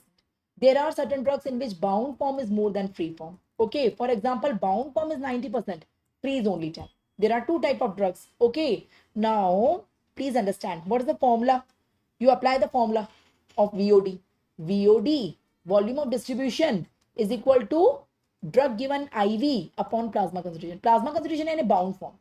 Plasma concentration in a bound form. Bound form remains in the plasma. So here bound form is less. You can see bound form is only 10%. So here volume of distribution is high. Okay, and here bound form is more. You can see bound form is 90%. So bound form is high. So VOD is less. I mean VOD is inversely proportional to bound form. It is inversely proportional to bound form, and since bound form is inversely proportional to FD, so it is directly proportional to FD. I hope you are getting it what I'm saying. So we can see there are two type of drugs. Drugs with high VD, drugs with low VD. So I will explain you what is the relevance of two type of drugs. So we are having two type of drugs based on VOD. There are certain drugs which is having high VOD and there are certain drugs which are having low VOD. High volume of distribution, low volume of distribution. To understand this, write down the formula of VOD. VOD is the drug given IV upon plasma concentration. Plasma concentration and a bound drug. BD. Plasma concentration is BD. That you have to understand. So you can see VOD is inversely proportional to BD. So if I say VOD is high, so BD will be low. So here BD will be low. BD will be less than FD. And if I say VOD is low, VOD is low, So BD will be high. In that case, BD is high than FD. So that's what I want to say. So if I say you are an MBBS student, if I say this is a drug with high VOD, so I don't have to explain, you will automatically understand this drug is having 90% free and only 10% bound. Automatically it should come in your mind. I shouldn't explain you this again and again. And if I say this is a drug with low VOD, so you should automatically understand that in this bound form is 90 and free is only 10. Okay, 90 and 10 are just example. It can be any proportion, people. For your understanding, I always use 90 and 10. You got my point? So there are two types of drugs in the world. Drugs with high VOD, drugs with low VOD. Drugs with high VOD have high free form. And drugs with low VOD have high bound form. So here free form is more, no? So the free form is the active form. Free form is the metabolic form and free form is the form which get excreted. Here bound form is more now. Here reserve is more. These drugs have more reserve. Now please see the implication. Someone was asking implication. I will come on that. How many of you got the two type of drugs based on VOD? I tried. This was my best shot. This was my best shot, I must say. Let me applaud myself for myself. Huh? You people are not doing that. I've tried to explain you apparent VOD. Why it is apparent, I have explained you. It's not real. It's apparent. And why it is VOD, I have explained you. I have explained you its formula with the help of a live example. It is drug given IV upon plasma concentration. By plasma concentration, I mean the bound form. Bound drug. So VOD is inversely proportional to bound. So when VOD is high, bound is low. So free is high. And when VOD is low, bound is high and free is low. Because bound is inversely proportional to FD. So you can see the summary. The summary is that VOD is inversely proportional to bound drug and VOD, since bound is inversely proportional to free. So ulte ka ulta sulta. So nahi kabhi ulte ka ulta sulta. So VOD is directly proportional to free drug. So this is what I taught you till now. So there are two type of drugs. The drugs with high VOD, okay, and the drugs with low VOD. I taught you. Okay, the drugs with high VOD, here VOD is high. VOD is high. So BD will be low and FD will be high. So here FD is more than BD. And if I say low VOD, so if I say low VOD, low VOD, so BD will be high and FD will be low. So here BD is more than FD. So this is what I have explained you in various format. Okay, got it? This free drug will be there, Himalaya, for some instant and gradually it will go. It is not the sudden everything happens. Now read this question. It's a numerical. It's a numerical for you. Can you read this numerical and solve it for me, please? Say concentration of a drug in the blood is 40 microgram per ml. You have to mind the units, people. Units, you read all the units in mathematics now. So concentration of a drug in the blood. So by plasma concentration, I mean the bound form, the plasma concentration. Okay. And dose of the drug given IV. It's not written, but it's IV. It's 200 milligram. Calculate VOD. So what is the formula of VOD? VOD is equal to drug given IV upon plasma concentration. Here drug given IV is 200 milligram. We have to do calculations. 200 milligram. And the plasma concentration is 40 microgram. 40 microgram per ml. 40 microgram per ml. You are getting my point. So convert milligram into gram, convert microgram into gram, and convert ml into liter. Can you do it for me? I will try. I will also try. Milligram into gram, 10 per minus 3. Microgram into gram, 10 per minus 6. And ml into liter, again 10 per minus 3, if I am not wrong. So this 10 per minus 3 will go upwards and 10 per minus 3 become 10 per minus 3 minus 3 become minus 6. Okay, and they will cancel each out. Okay, so 0 se 0 gaya and 4 ones are 4 5s are 20. So answer is 5 liter. This is how I have calculated. I don't know whether you understood. So it's all about the unit conversion that you study in mathematics 5th, 6th standard. Yes or no? So yes, the correct answer is 0.5. Correct answer is 0.5. No, correct answer should be 5, no? Here we have 3 zeros. Here we have 3 zeros. That will become 6. And here micro may we have 6. So answer is 5 liter. Answer is 5 liter. Yes, it's 5 liter. Here by mistake it's 0.5. It should be 5 liter. Okay, you have to do the calculations like this. Okay, now the factors affecting distribution or volume of distribution. There are 5 factors or 5 implications. Okay, 5 implication or 5 factors which affect distribution. I told you what is volume of distribution. What is distribution? What is volume of distribution? And now I am coming on the factors affecting distribution. There are 5 factors. Number 1, the rate of tissue blood flow or the rate of tissue perfusion. You know what is perfusion of a tissue? You know, human bodies have many organs. From head to toe, how many organs we have? Say, ma'am, we have hundreds of organs. We are having brain, we are having mouth, oral cavity, we are having GIT, we are having urinary system, excretory system.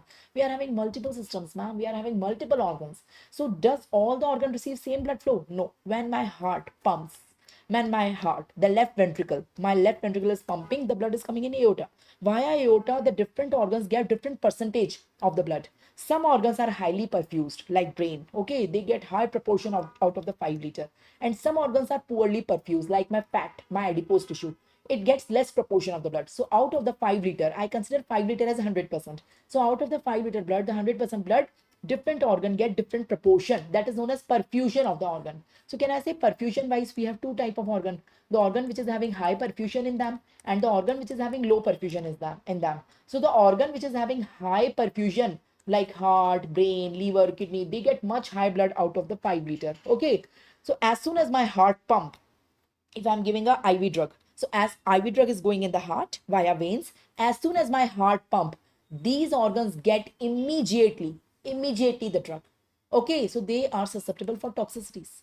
Okay, they are immediately getting the drugs now. And the organs which get poor perfusion, which don't get much blood, like my fat, muscles, skin, okay, they are getting the blood out of the 5 liter, but lower proportion. They get blood slowly and lower, so they are less susceptible to toxicity. So whenever you give any drug, you always keep in mind if the organ is getting high perfusion or low perfusion. So because you are giving the drug IV, it's directly going in the blood, so it's directly going in the 5 liter. So out of the 5 liter, the organs which get high perfusion, so concentration of drug will go immediately in them in high proportion. And the organs which are low perfusion, the concentration of drug will be in them is low and slower. So here the chances of toxicity is high, and here the chances of toxicity is low. So this was the first implication, which was very easy to understand. Second is tricky. Second is tricky. The onset of action of a drug and duration of action.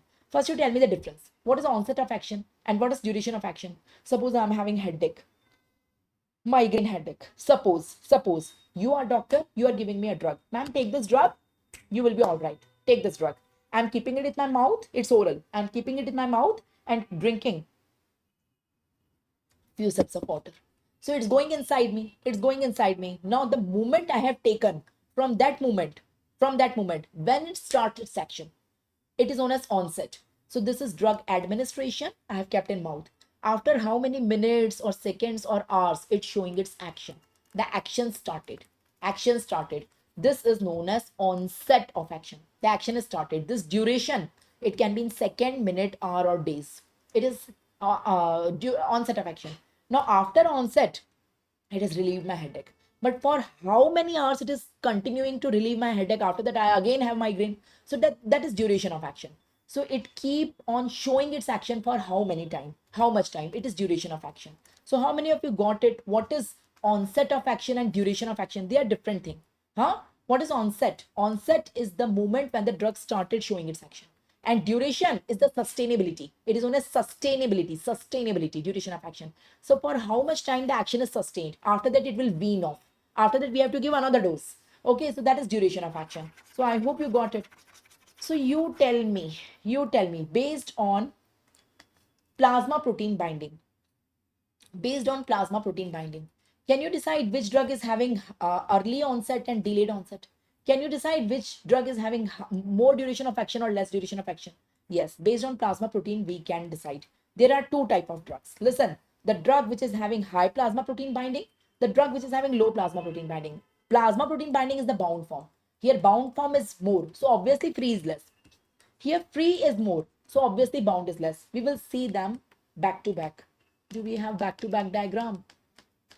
Just a second. Yeah, here we will see. So let's take the two type of drugs. What are the two type of drugs? People, please understand, it's tricky. What are the two type of drugs, people? Here we will understand the two type of drugs. What are the two type of drugs? The drugs with high plasma protein binding and the drugs with low plasma protein binding. The drugs with high plasma protein binding, matlab, what is plasma protein binding? It is the bound form. Okay, so here bound form is more. So obviously free will be less. Okay, so here bound is more and free is less. So here bound form is more than free. Okay, so maybe bound is 90, free is 10. Here plasma protein binding is less. Plasma protein binding is the bound form. So I'm saying here it's less. So bound is less and free is more. Here free is more and bound is less.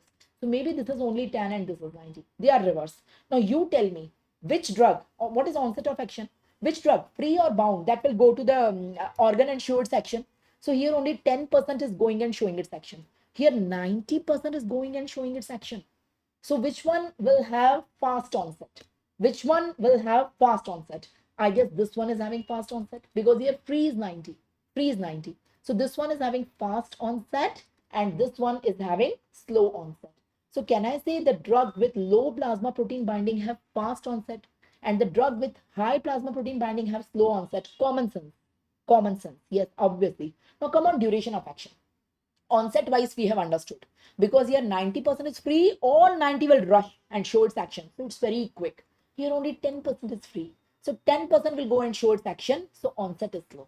So we have understood, but what about the duration? Onset is done. What about the sustainability? Sustainability depends on storage. Backup कब तक है, reserve कब तक है, storage कब तक है. So here we have 90% backup. It keep on giving, keep on giving, keep on giving. So here duration of action is high. Okay, but here reserve is only 10%. Quickly it will diminish. It will become zero. So here duration of action is low. So the summary, I tried, yeah. I successfully tried. So the summary, the drugs with high plasma protein binding have slow onset but high duration of action. And the drugs with low plasma protein binding have fast onset, okay, but less duration of action. Okay, Hindi में बोलूं तो ये आती भी जल्दी है, जाती भी जल्दी है. They are fast to come and they wean off. The next dose to be quick. ये आती भी धीरे है, जाती भी धीरे है. They are slow to come, but they persist. Okay, how many of you got it? How many of you got it? You don't have to mug up all these things. You have to apply the formula in the exam. Whatever concepts, this is all conceptual, people. Same thing is written. You can read it. So the drugs with high plasma protein binding, okay, they have delay onset but prolonged duration of action. Here, the drugs with less PBB, they are fast onset but less duration of action. How many of you got it? So we can decide onset and duration of action based on the volume of distribution or plasma protein binding. Got it? Okay. Thanks so much, Himalaya. Thank you so much. So this is onset and duration of action. You can see this is the onset and duration of action I have explained you. So I've explained you based on the perfusion of the organ. The organs which is having high perfusion like brain, kidney, liver, they are more susceptible to toxicity. I've explained you the reason. And the organs which are having less perfusion are less susceptible to the toxicity. What about onset and duration of action? Regarding onset and duration of action. So I told you the drugs with high ppb, they are slow to act, okay, but long duration. And the drugs with low ppb, they are fast to act, fast onset, but they have less duration of action. But you don't have to mug up, you have to understand it by applying it. Now the third most important criteria over here is hemodialysis in case of poisoning. I told you, in poisoning we can do hemodialysis. In case of poisoning, we can change the pH of the urine. For excreting the drug, yesterday I told you, drugs with acidic drugs are excreted in basic urine and basic drugs are excreted in acidic urine. That was one of the way to eliminate the drug. Second thing is hemodialysis. What is hemodialysis? You know what is hemodialysis? Suppose this patient, okay, you are on emergency duty. This patient is in your emergency OPD. Okay, EOPD, emergency OPD. It is in your emergency OPD. Okay, and the patient is unconscious. You ask the relative what happened, why the patient is unconscious. The relative is saying the person tried to commit suicide by taking 100 pills together, whatever pills. Okay, now one of the way you will change the pH of the urine by injecting something so that you will catheterize the patient and the drug will come in the catheter, the urine bag. Okay, you will excrete it. So you will ask which pills. If it is acidic, you will basify the urine. Okay, by giving an injection of sodium bicarbonate. If it is basic, you will acidify the urine by giving an injection of ammonium chloride, if you remember. That is one of the way. The second way, you take the blood out. You take the blood out. Yes, all 5 liter blood out. You put it in a machine which is known as hemodialysis. Hemodialysis is filter, chhanni, sieve. Chhanni देखिए, चाय छानने की छन्नी, the sieve. You are putting the blood from that sieve. You are putting the blood from that sieve. Okay, filtering it and again injecting it. So you are considering the poison get filtered here. the poison, the extra drug will get filtered. छान रहे हो blood को, छन्नी नहीं है मेरे पास, it's in my kitchen. Otherwise, I am showing hemodialysis is nothing, it's a sieve. So you are taking the blood, all 5 liter, passing from that sieve, and you are filtering, considering the poison will stop, and you are re-injecting it. So that is the simple basis of hemodialysis, what we do in hemodialysis. Okay, this is hemodialysis. Okay, now you tell me, listen, one more thing you have to consider. Whenever such patient comes in your clinic, in your emergency OPD, first you have to ask which pills the patient have taken. If you know that, it's very easy for you. If the drug is acidic, basify the urine. If the drug is basic, acidify the urine and catheterize the patient so that in the urine the drug is excreted. In the urine. If acidic drug, urine is basic, it will get excreted. If basic drug, urine is acidic, it will get excreted and come in the urine bag. That is one of the way. Second way, if you know which drug is that, if you know acidic basic chodo, if you know the name of the drug, if you know, you should know this drug is having high ppb or this drug is having low ppb. Low pp, high ppb or low. Now consider the two things again, high ppb and low ppb. You know one thing, the channi, the sieve, this is the sieve, this is a channi sieve. I call it hemodialysis machine. Hemodialysis machine, if we pour blood, 5 liter of blood, if I'm pouring 5 liter of blood in that, it don't filter protein. If we don't want to filter protein, no. Human blood contain protein, albumin. It contain protein, albumin. Do you want to filter here? Do you want albumin should stop and don't go back? No, no, no. We want albumin should go back. It don't filter. So pore size, the pore size is such that it don't filter protein. Albumin go back. Albumin go back. So it don't. It's a basic concept. I assume everyone should know. Hemodialysis machine, the pores of hemodialysis machine, the sieve, the pores of hemodialysis machine, they don't filter human protein. They don't filter protein, that is albumin. So the drug which is bound to protein is also not filtered. The bound form. You are getting my point? The bound form. So if protein is not filtered, the drug bound to the protein, भैया protein छूट गया तो उसके साथ की drug भी छूट गई. So bound form, bound drug will not filter. The free drug will be filtered, but bound is not filtered. So if I'm having a sieve, I forgot, I thought I will take the sieve before the lecture, but I forgot from the kitchen. So suppose I'm having a sieve, channi, sieve, and if I'm pouring the blood, okay, so the bound form of the drug will not filter because it is bound to the protein and proteins are allowed. But the free drug will stop. Free drug. So you tell me hemodialysis is useful in which condition? Huh? So the drugs, there are two type of drugs. There are two type of poisons. There are two type of drugs the patient have tried to commit the suicide. The drugs with high ppb and the drugs with low ppb. You tell me, the drugs which are having high ppb, they have high bound form. So your bound form is more than the free form. Maybe bound form is 90, free is 10. And the drug with low ppb, here bound is less, free is more. So here free drug is more and bound is less. So maybe free is 90 and bound is only 10. So I'm telling you the channi, the sieve, okay, the channi, the sieve, the channi and sieve, it don't filter bound. It don't filter bound. So here bound is 90 na. If this drug you are filtering, so what is the use? 90% will pass. 90% will go back in the patient. 90% will go back in the patient body. What is the use? No use. No use. But here if you are doing, so 90% will stop. 90% will stop. Here only it will not go back. So hemodialysis is useful in this case. Here in this case, we should not try hemodialysis. It is wastage of time in emergency situation. It is wastage of money, efforts and time. Mainly time. In emergency, time is important. So if patient have taken a drug trying to commit suicide with a high ppb, don't even try hemodialysis. It's waste. It's waste. Try some other method. Don't try hemodialysis. You are getting my point? Because here 90% is bound. Okay, got it? Got my point or not? Huh? So here drugs with high ppb are not effectively removed by hemodialysis because drug with high ppb are bound form and hemodialysis don't stop protein. It don't stop. So it don't stop the bound form because dialysis don't stop protein. It will not stop bound. So if 90% is bound, 90% will go back. So there is no use. So name the drugs. Can you see? This is hemodialysis machine. So you can see from the artery, we are taking the blood, all 5 liter. We are filtering it. It's channi. And we are putting it back in the patient body. This is hemodialysis we do. But the sieve, the channi, it don't filter proteins. Got my point? Got my point? Yes or no? So name the drugs which is having high ppb. It's an emergency situation. You cannot Google ki ha, acha patient have taken this drug. Let me check the ppb. No, you don't have time. You should know if the poisoning is coming with these cases, don't try hemodialysis. Hemodialysis is not effective. Try some other method because all these drugs have high ppb. High ppb means high bound form, and hemodialysis don't stop bound form because it is bound to the protein. How many of you got it? How many of you got it? Huh? I'm well, Himalaya. Thanks for your concern, but I'm fine. Okay, I'm fine. I'm having a practice of taking session for long hours. Okay, so I'm fine. Thank you for your concern. Chalo, come. So hemodialysis is not effective in following drugs. I'm having a mnemonic to learn. What is the mnemonic? The mnemonic is avoid. AVOID. Avoid dialysis. By mnemonic maybe avoid dialysis. It's AVOID. Avoid. A stand for amphetamine. V stand for verapamil. It's a calcium channel blocker. O for organophosphates. Most commonly present in the pesticides, and most common thing farmers or these people used for doing suicide. O for opioids also. Okay, opioids are the painkillers. For pain management it is given.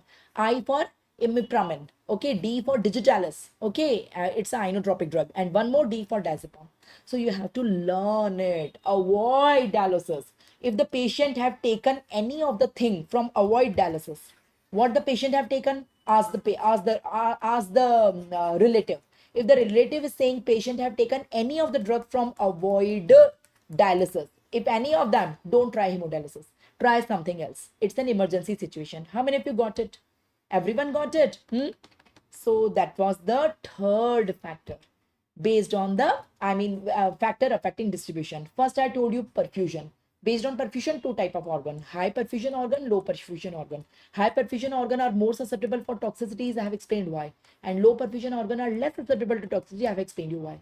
Now duration of action and onset of action. The drugs with high ppb have slow onset but long duration. Drugs with low ppb have fast onset but short duration of action. I have explained why. Now hemodialysis, the drugs having high ppb, don't try hemodialysis. Don't you try. In low ppb you try, but high ppb you don't try. I have explained you. I have explained you well. The next, now certain diseases. I will take two type of disease one by one. Imagine the person is having nephritic syndrome. A patient coming to me having nephritic syndrome. What happens in nephritic syndrome? In nephritic syndrome, patient lose protein in urine. Nephritic syndrome में kidney is defective. In kidney is defective, normally urine don't contain protein. I'm a healthy individual, my urine don't contain protein. Okay. But if anyone is having nephritic syndrome, the kidneys are damaged and they lose protein in the urine. So it's a protein losing disease. Protein losing disease. That is uh, nephritic syndrome. Okay. So protein will be lost. So person have less albumin. Hypoalbuminemia. In the blood, albumin is less. In the blood, albumin is less now. So ppb will be less. By albumin कम है तो bound form will be less. Plasma protein binding or bound drug will be less. If it is less, so free will be more. Obviously, if bound is less, so free will be more. Free will be more, so chances of toxicity is high. Chances of toxicity is high. You getting my point? Imagine this patient is coming to me for blah blah blah disease. Okay, suppose I'm a dermatologist, I'm a gynecologist, I'm any specialty. This patient is coming with blah blah blah blah blah complaint. Okay, so it's the responsibility of a doctor to ask, do you have any comorbidity? I forget to ask, and patient forget to tell. Now patient was having nephritic syndrome, but patient didn't told me, and I didn't ask. Patient का गलती नहीं है. Patient is not having mistake. It is my responsibility being a doctor to ask the leading question: do you have some other comorbidity? You are coming to me with some disease. I will treat this disease, but do you have any other comorbidity? I forgot to ask. Suppose I am not a good practitioner, and patient forgot to tell. You are getting my point. Patient forgot to tell. Okay, patient was having nephritic syndrome. Okay, so patient was having less albumin, but I didn't ask na, and patient didn't told me, so I am not knowing that patient is having less albumin. So I have prescribed the drug in normal dose. In normal dose, for an adult dose, I have prescribed the drug. If I'm supposed to prescribe 100 milligram, I have prescribed 100 milligram complete. But because I was not knowing the protein is less. Now this 100 out of 100, suppose whatever is going inside. Okay, it was supposed to bound now here, but here protein is less. So bound form is less. So maximum out of 100 will be free. And this free will go to the site of action and show its toxicity. Okay, so even at normal doses, it will show the toxicity. So whenever any patient with nephritic syndrome comes to you, don't give the dose at normal dose.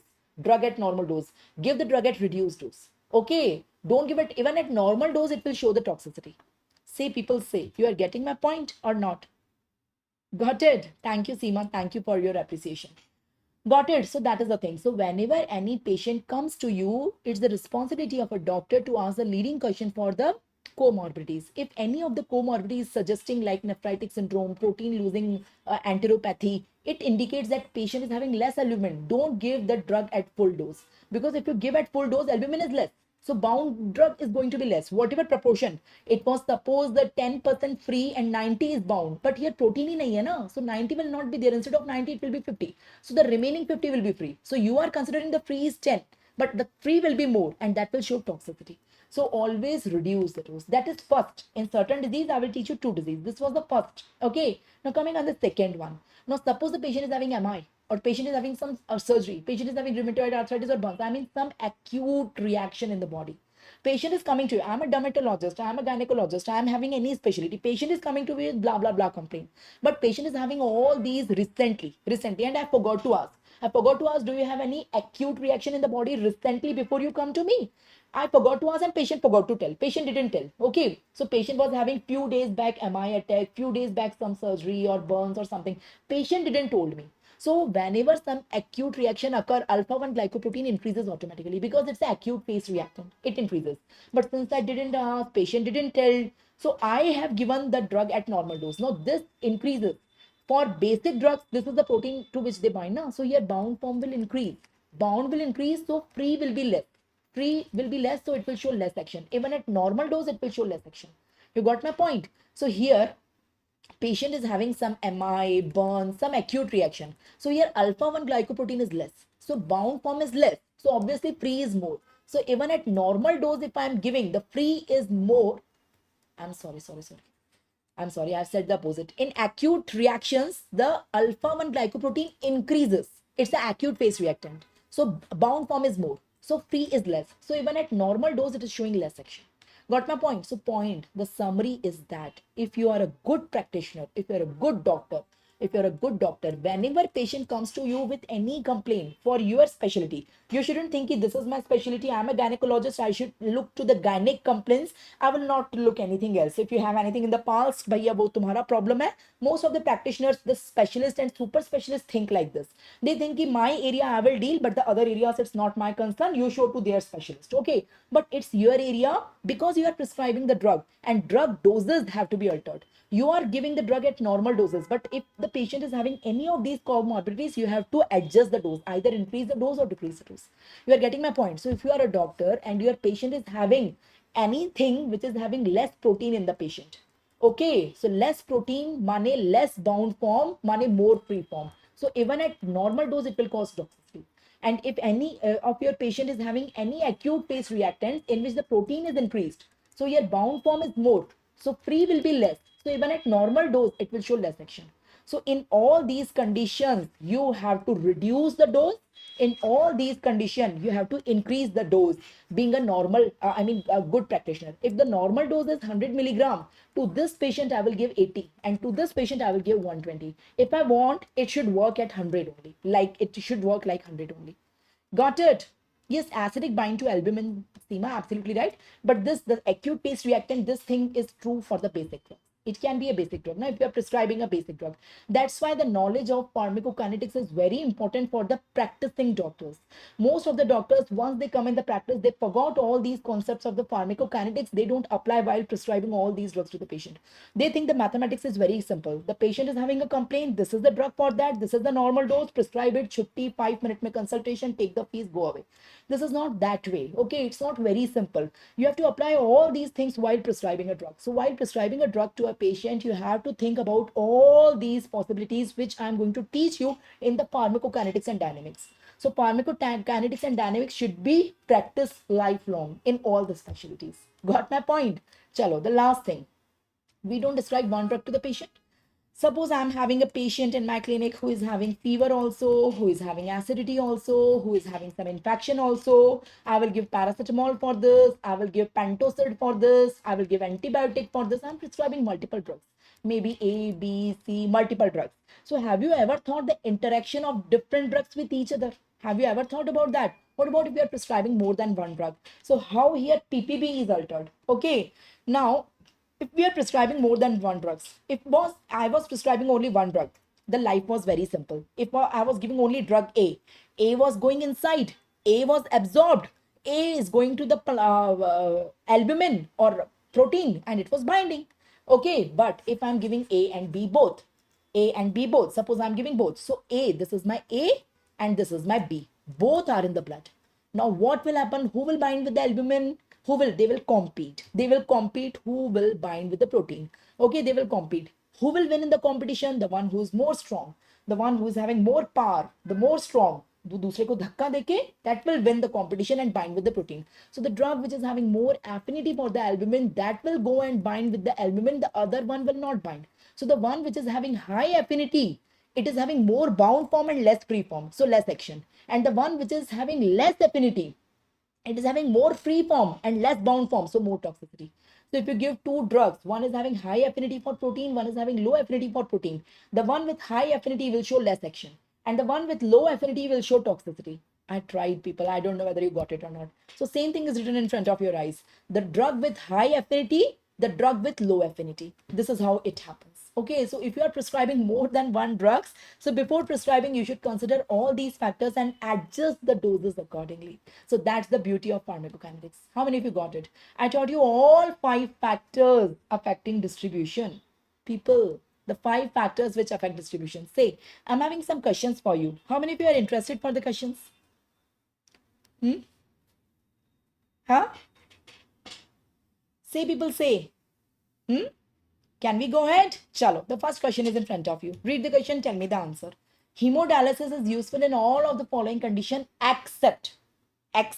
The question contains except. So tell me, hemodialysis is not useful for the drugs which is having high ppb. So name the drugs which having high ppb. Name the drugs which are having high ppb. Avoid dialysis. The mnemonic is avoid dialysis. And avoid dialysis, one of the D is digoxin. One of the D is digitalis. Digitalis and digoxin is one and the same thing. Okay, so it's coming here. That's why don't try to waste your time doing hemodialysis and all these drugs. Try some other method. Don't waste your time doing hemodialysis. Yes, these questions are very common. You have to learn this list. It's an emergency medicine. In emergency medicine, you have to learn. It should be at the tip of your tongue. Okay. So that's all. We are done with distribution. People, we are done with absorption. Yesterday, I taught you absorption completely, except bioavailability, which I taught you today. Today, I taught you distribution completely. But metabolism is a big topic. Even if I start now, it takes nearly 1 hour or 1.5 hours to get completed. And I do not want to leave it in between. So better to start tomorrow with a fresh outlook. Okay. So we will start metabolism tomorrow, but don't you dare to miss it, because tomorrow I'm going to teach you enzyme inducer and enzyme inhibitor. Ultra, I must say, super duper important topic. If you are specially appearing for your NEET PG or NICT competitive exams, it's super. You can't afford, even if you can't think of missing it. If you are doing so, you are a fool. I'm sorry to say, but you can't miss this topic. It's very important. So tomorrow's session is very important. Excretion is not that way important, but it's very difficult. You can't understand order of kinetics unless until I teach you with simplicity. The order of kinetics and elimination. It's very tricky. So tomorrow first we will complete metabolism and we will try to start excretion. It will require one more episode after 3. I will schedule one more episode, number 4, to complete the general pharmacology. We cannot rush. I mean, we have to do things with concept. I cannot just flip the pages ki yaar, just for sake of completion. Chalo metabolism, chalo ye. So you know my way of teaching. If it is there, it will be 100%. Okay, so it is all or none. Got my point? But we will do all. We will not leave any topic. Maybe the number of sessions will be more, but we will complete with concepts. Okay, so let's end today's session. Let me announce tomorrow timing, then you people can go. Okay, got it?